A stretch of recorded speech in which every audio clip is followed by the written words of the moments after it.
Minerva Guzman, Bowel and Bladder Care. Rosita Tirado, Signs and Symptoms.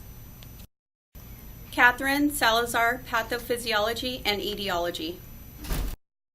Pauline Barker, Complications. Hi, my name is Catherine Salazar. I'm a team member with Pinky on the Brains, and I'm here to tell you about spinal cord injuries.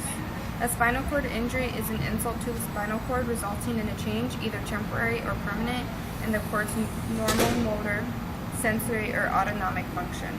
Patients with spinal cord injuries usually have permanent and often devastating neurologic deficits and disabilities. Rosita will tell you more on the signs and symptoms of a spinal cord injury. This is Rosita Tirado, a member from In the Brain, reporting from the OBC on signs and symptoms of spinal cord injury. The emergency signs and symptoms of spinal cord injury after an accident may include extreme back pain or pressure in your neck, head, or back, weakness, coordination, or paralysis in any part of your body, numbness, tingling, or loss of sensation in your hands, fingers, feet, or toes, loss of bladder or bowel control, difficulty with balance and walking. This is Pauline Barker reporting to you by one of the team members of Pinky and the Brain. Lord, it's hot out here. Let me sit down, which brings me to my next topic, temperature regulation.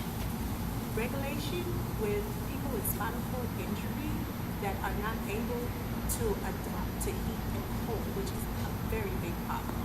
These people are not able to differentiate from when it's cold, when it's hot. So there's the type of living that could become very difficult to us. And I'll explain the cold.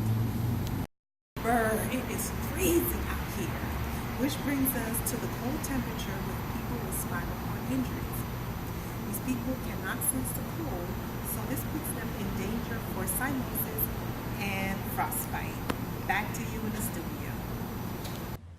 Good evening. This is Pauline Barker reporting to you on behalf of Minnie Guzman, who could not be here today due to her terrible bunion situation that she has going on. She did an excellent job on reporting to you about spinal cord injury, dealing with bladder and bowel conditions. I will just make sure I'll try to do a job as she would. So with the spinal cord injury generally affects the process of elimination waste of the intestines, causing a reflective bowel. This means you cannot control when a bowel movement occurs. Flaccid bowel, this means that you can't have a bowel movement.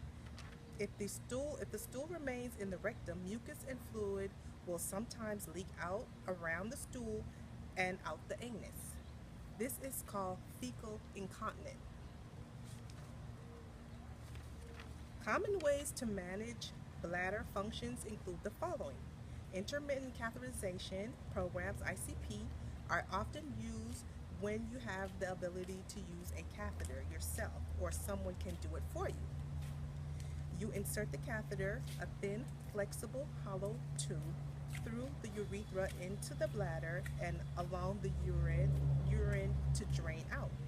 It is done at scheduled times and the catheter isn't permanent.